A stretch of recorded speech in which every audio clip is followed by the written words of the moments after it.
El tema de hoy dice relación con las resoluciones judiciales. En primer lugar, tenemos que entender que nuestro Código de Procedimiento Civil no establece un concepto respecto de lo que debemos entender por una resolución judicial. En ese sentido es que debemos recurrir a la doctrina. Y la doctrina ha establecido una serie de conceptos los cuales permiten conceptualizar una resolución judicial.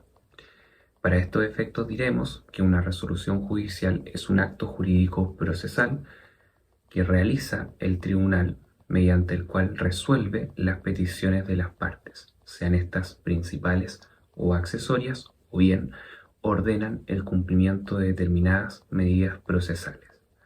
Por ende, para efectos de memorizar, vamos a señalar los siguientes elementos. En primer lugar, toda resolución judicial es un acto jurídico procesal. En segundo lugar, este acto jurídico procesal lo realiza el tribunal. En tercer lugar, ¿en qué consiste? En que el tribunal resuelve las peticiones de las partes, sean estas peticiones principales o accesorias. Y el cuarto elemento es que también una resolución judicial puede efectivamente ordenar el cumplimiento de determinadas medidas procesales.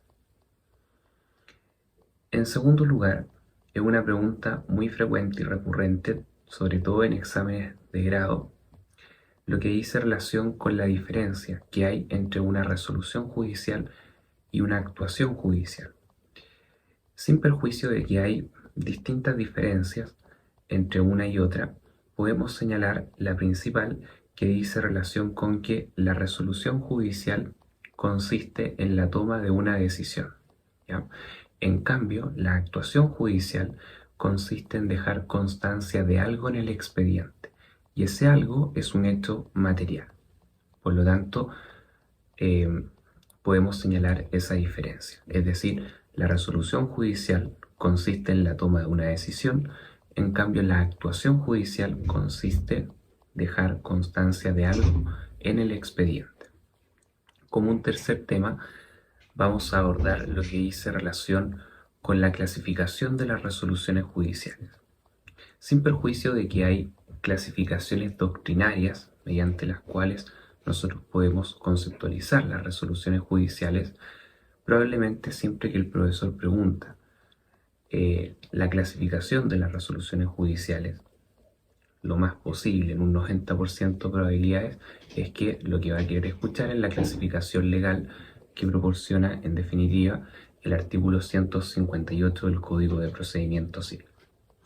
Por ende, vamos a abordar esa clasificación. Este artículo 158 del Código de Procedimiento Civil establece 4 resoluciones judiciales. En primer lugar, el decreto, que también se denomina providencia o proveído. En segundo lugar, los autos. En tercer lugar, las sentencias interlocutorias. Y en cuarto lugar, las sentencias definitivas.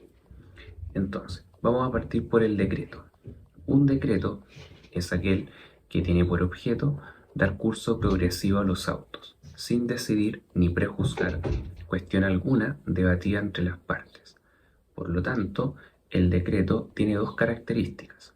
En primer lugar, tiene por objeto dar curso progresivo a los autos, primera característica, y segunda característica, no decide cuestión alguna debatida entre las partes. Luego que ya hemos conceptualizado que debemos entender por un decreto, vamos a señalar un ejemplo. El típico ejemplo que se da respecto del decreto, que yo al menos lo recomiendo porque es una materia que, por ejemplo, en un examen de grado nos lleva al procedimiento ordinario de mayor cuantía.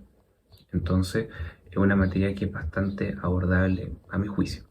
El ejemplo entonces del decreto dice relación con el traslado que se confiere a la demanda en el procedimiento ordinario de mayor cuantía, ¿ya? Entonces, ¿en qué consiste esto? Cuando nosotros estamos en el procedimiento ordinario de mayor cuantía, nosotros presentamos la demanda. Si esa demanda cumple con todos los requisitos legales señalados por el legislador, particularmente lo relativo al artículo 254 del Código de Procedimiento Civil, el tribunal dicta una resolución judicial. Y esa resolución judicial se denomina traslado, se confiere traslado a la demanda, dando así cumplimiento al principio de la bilateralidad de la audiencia. Y esa resolución judicial, que es traslado, tiene una naturaleza jurídica. Y la naturaleza jurídica es precisamente la de un decreto. Los autos son aquellos que resuelven incidentes, sin establecer derechos permanentes en favor de las partes y sin pronunciarse sobre un trámite que sirva de base para el pronunciamiento de una sentencia definitiva o interlocutoria. Ejemplo de un auto. El caso de la resolución judicial que se pronuncia acerca de las medidas precautorias es un ejemplo que se da precisamente a propósito de un auto. ¿Qué diferencia tenemos entre un decreto y un auto? En realidad estas preguntas no son tan frecuentes en exámenes de grado, solamente las estoy formulando para efectos de poder distinguir claramente qué debemos entender por uno y otro. Entonces, el decreto se diferencia del auto en que el decreto no falla o no resuelve un incidente. En cambio, el auto efectivamente resuelve o falla un incidente. ¿Y qué semejanza podemos encontrar entre uno y otro? El decreto no se pronuncia sobre un trámite que sirva de base para el pronunciamiento de una sentencia definitiva o interlocutoria, ni tampoco establece derechos permanentes en favor de las partes. Y el auto, en el mismo sentido, tampoco se pronuncia sobre un trámite que sirva de base para el pronunciamiento de una sentencia definitiva o interlocutoria, ni tampoco establece derechos permanentes en favor de las partes. Bien. Ahora bien, vamos con las sentencias interlocutorias y con las sentencias definitivas. La sentencia interlocutoria es aquella que resuelve un incidente, estableciendo derechos permanentes en favor de las partes o bien pronunciándose sobre un trámite que sirve de base para el pronunciamiento de una sentencia definitiva o interlocutoria. En ese sentido, podemos establecer que la doctrina hace una clasificación. Tenemos las sentencias interlocutorias de primer grado o primera clase y las sentencias interlocutorias de segunda clase o segundo grado. Las sentencias interlocutorias de primera clase son, en este caso, aquellas que resuelven un incidente y establecen derechos permanentes en favor de las partes. Entonces, la sentencia interlocutoria de primera clase debe cumplir con dos requisitos, cuyo carácter es copulativo. Número 1, debe resolver un incidente y en segundo lugar, debe establecer derechos permanentes en favor de las partes. Por ejemplo, la resolución judicial que acoge el abandono del procedimiento y, otro ejemplo, la resolución judicial que acoge el desistimiento de la demanda. ¿Ya?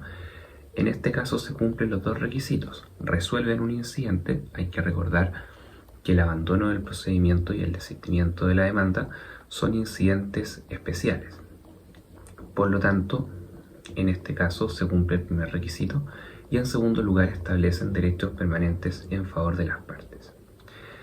Bien, y también encontramos las sentencias interlocutorias de segunda clase o segundo grado, que son aquellas que se pronuncian sobre un trámite, el cual sirve de base para el pronunciamiento de una sentencia definitiva o bien otra interlocutoria. Ejemplo. El clásico ejemplo que se da en esta materia dice relación con la resolución judicial que recibe la causa prueba, ¿ya? Que se denomina erróneamente el auto de prueba. También muy preguntado. Entonces ahí claramente, si estamos ante un examen, sea ordinario o de grado, el profesor podría perfectamente llevarnos a la materia del procedimiento ordinario de mayor cuantía. Por eso la importancia de los ejemplos. Y otro ejemplo también en el procedimiento ordinario de mayor cuantía sería la resolución judicial que cita a las partes a oír sentencia. Bien, también tenemos otra clasificación que dice relación con la procedencia del recurso de casación en la forma, que dice relación con las sentencias interlocutorias que ponen término al juicio o hacen imposible su prosecución, y las sentencias interlocutorias que no ponen término al juicio o no hacen imposible su prosecución.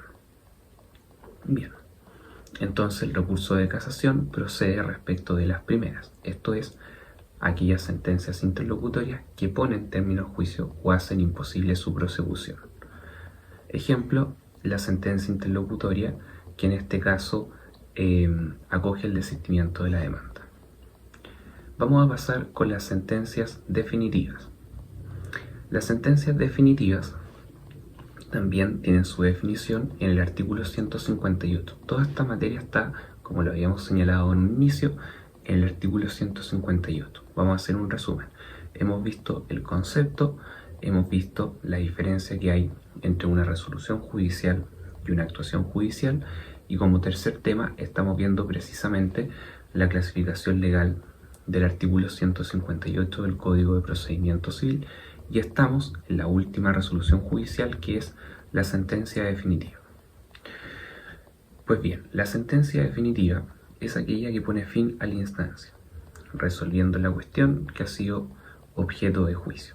Por lo tanto, la sentencia definitiva requiere la concurrencia de dos requisitos. En primer lugar, debe poner fin a la instancia, primer requisito, y en segundo lugar, precisamente, debe resolver la cuestión o asunto que ha sido objeto de juicio. Vale decir, debe resolver el asunto controvertido. Y es muy importante el hecho de que se deben cumplir estos dos requisitos. ¿Por qué? Porque, por ejemplo, si empezamos un poco a reflexionar, la resolución que acoge el desistimiento de la demanda precisamente pone fin a la instancia, o sea, cumple con el primer requisito. Y uno podría decir, bueno, si se cumple este primer requisito, podríamos perfectamente estar ante una sentencia definitiva. Pero el tema es que no se cumple el segundo requisito, porque en ningún caso resuelve el asunto controvertido. Y por ello es que la resolución que acoge el desistimiento de la demanda es una sentencia interlocutoria de primera clase, conforme a lo que ya hemos señalado previamente.